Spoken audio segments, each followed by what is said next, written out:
안녕하세요. 오늘은 바이가시 셋째 날입니다. 셋째 날.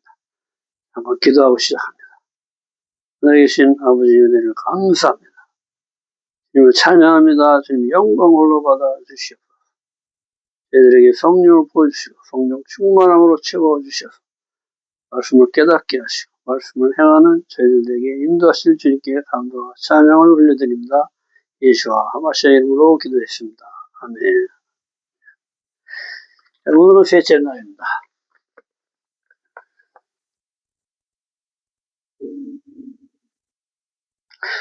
셋째 날은 한 알이 씨앗이 죽어져서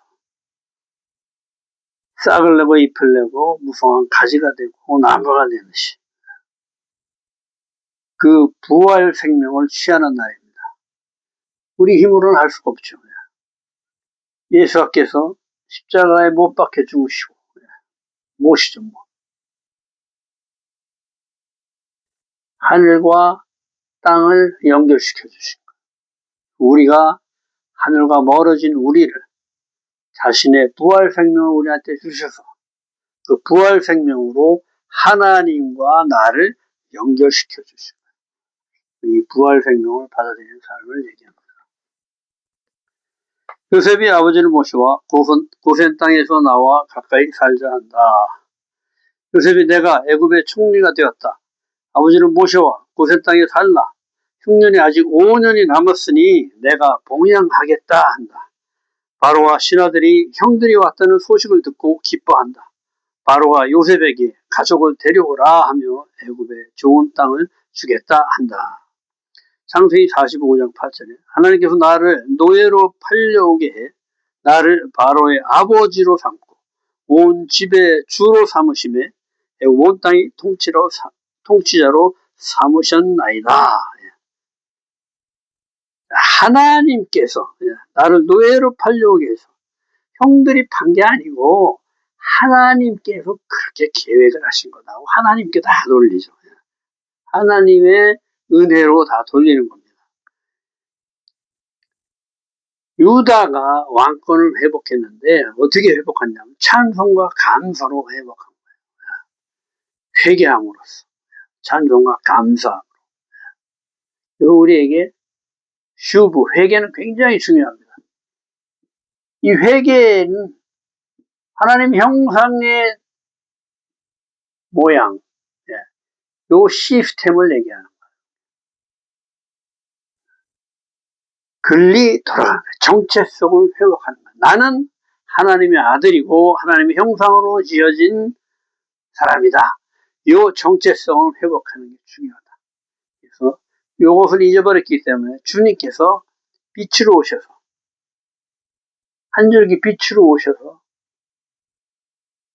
아버지와 떨어진 나를 연결시켜주러 오신 거예요. 당신의 생명을 우리한테 주셔가지고 아버지와 나를 하나 되게 하셨다. 그래서 반드시 우리는 이 예시와 하마시아크 아들이신 그분의 생명을 취해서 그분의 하나님의 형상과 모양을 취해서 아버지와 하나가 돼야 된다. 근데 나를 바로의 아버지로 삼고 우리가 알기로는 바로만 빼놓고 모든 것을 다 통치하기 위해서 우리 바로의 그 바로 밑에 국무총리로 임명했는데 지금 요셉은 뭐예요? 나를 바로의 아버지로 삼았다 이렇게 얘기하잖아요. 근데 여기서 아버지로 삼았다 하는 것은 그 유대 민족의 그 고유한 그 시스템을 얘기하는 거니까 보호자, 후견자, 뭐 조언자, 왕을 보좌하는 원로로 삼았다 이런 얘기를 하는 겁니다. 바로를 지도하고 보좌하여 실질적으로 운영하는 위치에 있다 요 말을 하는 겁니다. 요것이 보면 사사기 17장 17에 내가 나와 함께 거주하며 나를 위하여 아버지와 제사장이 되라. 내가 해마다 은열과 의복 한 벌과 먹을 것을 주리라 하므로 그 레위인이 들어갔더라. 그러니까 레위인을 내가 나를 위하여 아버지와 제사장이 되라 이렇게 말하는데 이때 아버지가 요 아버지하고 똑같은 얘기다. 18장 19절. 우리와 함께 가서 우리 아버지와 제사장이 되라. 지금 단지파에서 얘기하는 거예요. 이 레위한테 너 개인적인 제사장으로 있는 것보다 우리한테 우리 아버지가 되고 우리의 제사장이 되라. 이게 육신적인 아버지가 아니겠죠. 예? 이게 우리의 조언자, 우리를 대신해서 하나님께 구원을 얻게 하라. 뭐 이런 뜻이겠죠. 후견자, 조언자, 왕을 보좌하는 원로로서 이렇게 삼는 것을 얘기합니다. 왕하 6장 21절에도 이스라엘 왕이 엘리사에게 내 아버지의 내가 치리까 왕이 선지자를 아버지라 불렀다. 내 아버지여 내가 치리까 하고 이렇게 물어보는 거야. 내 아버지여 내가 칠까요 하고 선지자가 내 아버지가 아니라 하나의 왕의 조언자, 뭐 이렇게 스승 같은 그런 개념이죠. 예.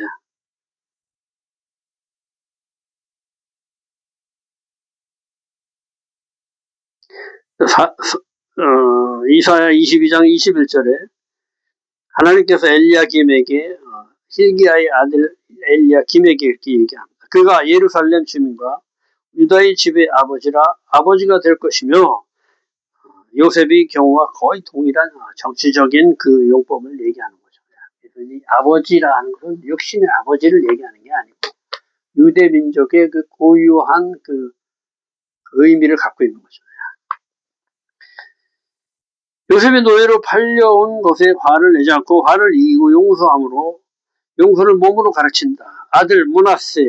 자, 므낫세는 뭐예요? 잊어버리다, 용서하다죠. 잊어버린다는 것은 원수가 나한테 한 행위를 잊어버리는 거예요. 그리고 하나님을 잊어버리지 않겠다. 요거에 므낫세예요. 그래서 이 12지파를 완성하는 단계를 이 므낫세의 단계입니다. 그래서 12지파가 완전히 하나가 돼서 이스라엘을 이루는 겁니다. 하나님이 하셨다 고백하는 삶, 7년 기근은 모두 생명이 죽는 것으로 죽을 수밖에 없는 바로 육신의 삶에서 생명을 주는 것은 요셉밖에 없다. 바로와 관계를 아비와 아들 관계로 표현하여 생명 주는 관계. 내가 할 수 있는 것 아무것도 없음을 고백하고 고백할 때 주님을 통째로 영접하게 된다. 예. 여기서 보면 바로와 신하들이 형들이 왔다는 소식을 두고 기뻐한다. 요셉을 진짜 아버지로 생각하는 거예요. 이 왕 다음 되는 국무총리, 실질적으로 자기네들의 통치자로 생각하는 거예요. 그러니까 어떻게 형들이 왔는데 기뻐해요. 뭐 별 상관도 없는 사람들이. 창세기 45장 9절 10절 요셉이 아버지를 모셔와 고센 땅에 머물며 나와 가까이 살자 한다. 육신으로 보면 늙고 힘없는 아버지지만 우리를 변화시키는 것은 아버지의 선하심과 사랑이다. 생명을 살리는 것이 하나님의 선과 사랑이라는 것이다. 가까이 있어야 한다. 자, 아버지는 아들에게 어떻게 해요? 사랑을 주는데 결코 뭐 돌아올 대가를 바라지 않아. 그냥 무조건적인 사랑이야. 내 자식하면 강도가 돼가지고 칼로 찔렀어도 우리 아들은 그럴 아들이 아닌데 하면서 변호를 하잖아요. 어떻게 상황이 어떻게 나빠서 어떻게 됐는지 모르지만 알지도 못하면서도 무조건 감사합니다. 이 아버지의 사랑이에요. 이 하나님 아버지의 사랑이 그렇다. 우리가 아무리 잘못해도 다 용서하시죠. 얼마나 죄인입니까 우리가. 그런데도 하나님께서는 당신의 자식의 목숨을 주어서 이 땅에 보내주시는 거예요. 이 십자가에 못 박혀. 하여 어느 아버지가 아들을 십자가에 못 박겠습니까? 얼마나 고통스럽겠어요.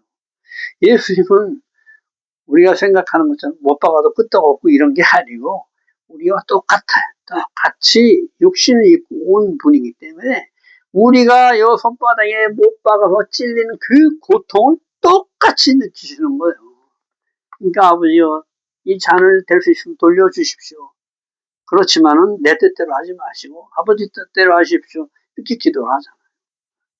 그렇게 고통스러운 거예요. 그리고 생각해보세요. 죽을 때까지 그 피를 다 쏟고 십자가에서 그 아픔을 참고 그렇게 돌아가신 거예요. 나한테 십자가 박은 거고 똑같은 고통이다. 우리는 신이니까 뭐 이런 생각하지 마세요. 그분이 우리와 똑같이 우리가 죽을까봐 육신의 몸을 입고 우리 땅에 오셔가지고 그 고통을 다 받고 가시고 고센 땅 자유의지로 신실하게 하나님의 형상의 삶을 살겠다는 자들이 들어가 사는 땅이다. 자유의지죠. 무슨 하나님의 형상과 모양을 신실하게 살아내는 것을 얘기해요.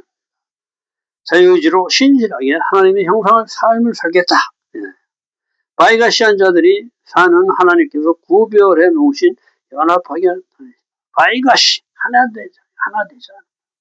그런데 나를 회개하고 내가 대신 희생하겠다 해서 이렇게 각자에 가는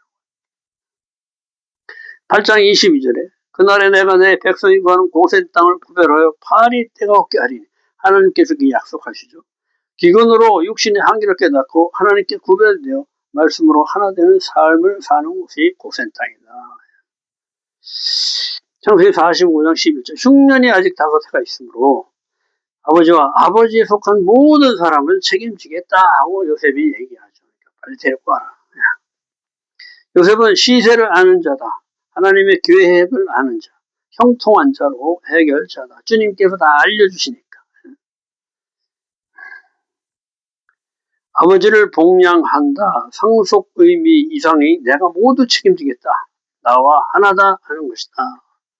창세기 45장 12절 이 말을 하는 것은 내 입이라. 입은 뭐예요?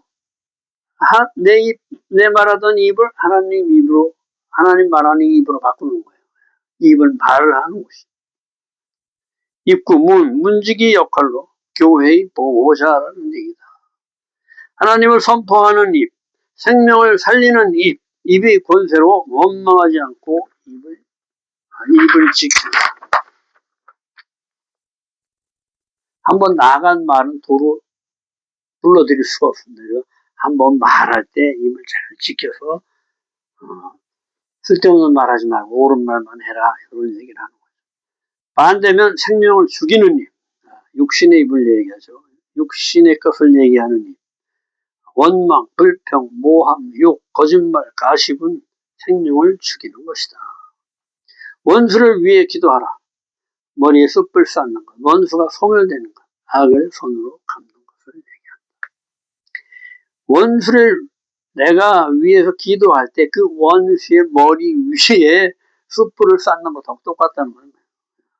이거 악을 소멸하는 거예요. 굉장히 괴롭겠죠. 창세기 45장 14절 목을 안고 오니라 짜바르 한대 동요 목을 안고 한대 동요 매다 이게 하나 되는 거예요. 하나로 묶다 반석 바위 이런 뜻이 있습니다. 입 맞추고 다시 뭐야 입 맞추는 것은 너와 나가 하나다는 거야. 우리는 하나다. 결합하다 하나 되다 이런 뜻입니다. 시편 2편에 12편에 그 입에 입 맞추라 하나 되어라 이런 뜻이다. 창세기 45장 16절 형들이 왔다는 소식에 바로와 신하들이 기뻐한다. 바로와 신하들과 요셉이 한 마음 한 뜻으로 하나가 된 한 세 사람의 예표임을 보여준다. 요셉은 모아서 하나 되게 하는 자죠. 그러니까 백성들의 마음을 다 잡아놓은 거예요. 그래갖고 백성이 어려움째 지금 기근 2년째 기근인데도 미리 대비를 해서 아무 걱정 없이 살게끔 해준 거예요. 그러니까 모두 모셉의 말이면 다 따르는 거예요. 모셉은 모아서 하나 되는 거죠. 하나님이 아니면 하나 되게 할 수가 없다. 하나님과 함께하기 때문에 백성들이 그 혜택을 같이 누리는 거예요. 기근으로 악하게 된 집을 선한 집이 되게 한 요셉의 결과물이다. 그렇죠? 우리가 선을 행할 때 저 악한 사람도 선하게 싸운다. 우리가 복음을 전할 때, 말씀을 전할 때, 말씀을 들은 사람이 회개하고 돌아와서 우리가 하나 될 수 있는 그런 것을 얘기합니다. 로마서 12장 16절 서로 마음을 같이 높은 데 마음을 두지 말고 도리어 낮은 데 처하며 스스로 지혜 있는 체하지 말라. 겸손하라. 하나님을 아는 것이 지혜다. 작은 자, 섬기는 자의 삶이다. 하나님은 뭐예요? 작은 자, 야코 발뒤꿈치, 요 작은 자를 사용하셔서 나라를 만드시는 하늘의 별같이 많은 자손을 보게 합니다. 뭐요? 하나님 믿는 모든 자들은 다 아브라함의 자손이죠. 우리는 반드시 하나님한테 붙어 있어야 한다. 말씀에 붙어 있어야 한다. 이 말씀을 먹어서 내 것으로 만들어야 된다. 그리스도의 장성한 분량까지. 이 말씀이 내 안에 채워져서 내 안에 어둠을 자꾸 밀어내게. 들어오는 만큼 어둠은 물러가게 돼요. 계속 빛이잖아, 빛. 빛을 계속 먹음으로 인해서 내 안에 어둠을 소멸시켜. 하루 아침에는 안 되겠죠. 그러나 계속 먹고. 그렇죠? 우리가 맨날 첫째 날, 둘째 날, 셋째 날 삶을 얘기하잖아. 처음엔 몰랐지만 계속 반복하다 보니까 어떻게 돼? 이제 셋째 날은, 부활생명의 삶. 딱 금방 안단 말이야. 그렇게 계속 먹으면은 이제 이것이 내 것이 되는 거야. 그래서 이제 셋째 날의 삶을 실현해야 되는 거야. 뭐예요? 부활생명의 삶이라는 건 뭐예요? 예수와의 생명으로 내가 사는 거예요. 그분이 우리 신약성경에 나오는 예수께서 하신 그것을 우리도 할 수 있게 되는 것이다. 내가 할 수는 없지만 내 안에 말씀이 있을 때 이 말씀이 하나님께서 성령을 부어주셔서 말씀을 행하게 한다. 오늘도 수고 많으셨습니다. 내일은 넷째 날입니다. 내일 또 뵙겠습니다.